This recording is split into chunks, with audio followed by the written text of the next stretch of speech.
Bonsoir et bienvenue dans le micro-trottoir. Cette semaine, on se met en mode breaking news. Enfin, on essaie quoi. 10 ans TNT, ça veut dire 10 ans de chaîne d'infos continue. Alors, BFM et iTélé ont changé la donne en matière d'info télé, d'accord. Mais est-ce que c'est une bonne chose? Vous en pensez quoi, vous, de l'info non-stop comme ça? Tout ça, c'est à vous de nous le dire. Allez, on y va. Et surtout, n'oubliez pas, in vino veritas.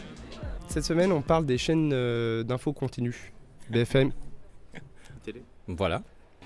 Moi je sais pas, je trouve que quelque part, à un certain moment quand on s'autorise à être un tout petit peu voyeuriste, sous couvert de curiosité, de besoin d'information et tout ça, c'est peut être pas mal. Malheureusement, à chaque fois, je vais dans un aéroport et il y a CNN qui joue sur tous les écrans partout et j'ai l'impression que c'est une espèce de petite drogue quoi. C'est une drogue tout ça, c'est les gens qui. Toi, c'est le plus et le moins, ça s'attire. Et oui, on va te faire croire des choses. Qu'est-ce que tu penses de l'info continue, BFM et iTélé? Qu'est-ce que t'en penses? On les nique. On les nique, pourquoi? C'est des médias. Je pense que c'est une très bonne idée parce que vous avez la chance de voir les nouvelles tout le temps. C'est très orienté quand même, c'est Tout-à-dire toujours les mêmes plans, c'est toujours les mêmes propos, c'est toujours les mêmes personnes qu'on interviewe. En boucle. C'est en boucle. Est-ce que c'est que du sensationnel? Bah oui. Parce que je trouve que par exemple, tu vois, il y a Du eu prime time, un ils crash veulent, d'avion cette semaine, ok. Je trouve ça très triste et tout. Mais genre en attendant, on parle pas de ce qu'on parlait avant, de ce dont on parlait avant, genre de la guerre, je sais pas, en Syrie ou machin, et tout d'un coup ça devient au second plan, t'en parles plus. Je pense que si ils s'en répètent tout le temps, on arrête d'écouter. Ouais. Non. Mais avant, on n'avait pas tout ça, on n'avait pas toutes ces sources d'informations comme ça au quotidien, enfin à la minute quoi. T'as ce compte-goutte quoi, tu vois, on est comme si on a une perfusion quoi. Parfois il y a des journées où l'info n'est pas pertinente de 8h à 8h.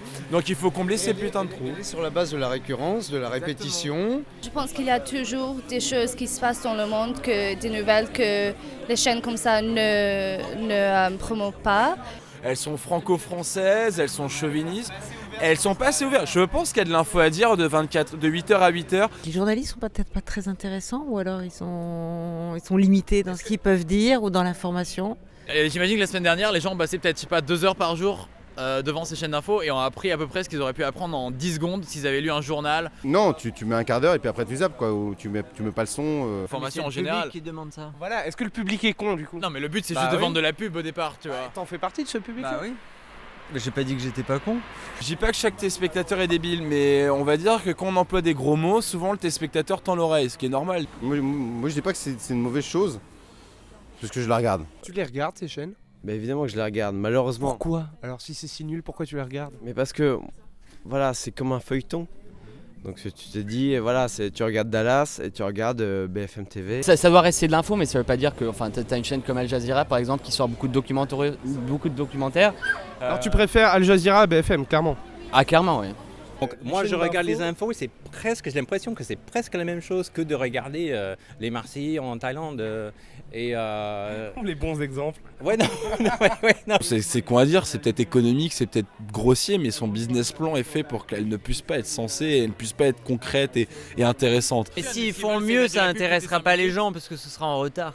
Par rapport à leur audience, oui, ils sont obligés qu'il se passe toujours quelque chose parce qu'ils doivent toujours montrer quelque chose et qu'effectivement ça pousse peut-être à certaines dérives. Il est comment dans les chaînes d'info le traitement d'information? Mauvais. Je te le dis sincèrement, mauvais. L'info continue contribue à créer la peur? Oui, je pense que oui, ça contribue à créer la peur, surtout pendant les événements de Charlie Hebdo par exemple. On a besoin de ces chaînes-là ou pas? Est-ce qu'on a besoin de la télé? Trop d'infos. Franchement, on pourrait très bien se passer de la télé. Enfin, c'est une critique plus générale de la télé qu'on pourrait faire dans ce cas-là. D'accord. Peut-être que ça va pas assez dans le fond. En fait, c'est trop en surface, tu vois. La télé, c'est la télé. La dernière question, c'est lundi, c'est lundi de Pâques, d'accord? Lundi de Pâques, on chasse les lapins. Pas vraiment. Les œufs. Qui dit œuf dit poule forcément, et l'œuf, la poule qui était là en premier, voilà. C'est la femme. Pour moi, je suis très féministe et pour moi, c'est la femme, c'est l'avenir de l'homme. Elle a pas bien compris la question, hein? Nous ne sommes pas que cartésiens, justement. Et nous laissons la place au spirituel, à cette possibilité, sans être complètement croyant. Là, la Moi, question. je suis athée, mais je suis athée aussi. Pour moi, l'œuf. L'œuf. Non, c'est l'œuf. C'est toujours l'œuf. C'est la poule. Évolution. Parce que l'œuf existe chez les poissons qui sont avant les oiseaux. Donc avant les poules. Ta croyance est la tienne et je la respecte. La mienne est la mienne et on la respecte. J'ai pas de raison, mais alors j'ai l'impression que l'œuf, quand même, c'est comme le début, la fin. L'œuf, ça serait une urne aussi à la fin. Je sais pas, le cosmos, c'est l'œuf. Il y a un truc qui devait se promener un peu et se dire tiens, je crois que j'ai besoin d'un peu de plumes, je vais battre un peu des ailes pour m'envoler. L'œuf, il en a rien à foutre, c'est un œuf, tu vois ce que je veux dire, il a pas évolué, de toute façon, il est dans son merdier. La poule qui était là, je comprends pas la question, je suis désolée. Elle est dure cette question. L'œuf, la poule, qui était là en premier des deux? Le coq? Ça, c'est une bonne réponse, ça, le coq. Mais oui, bien sûr, on n'y avait pas pensé.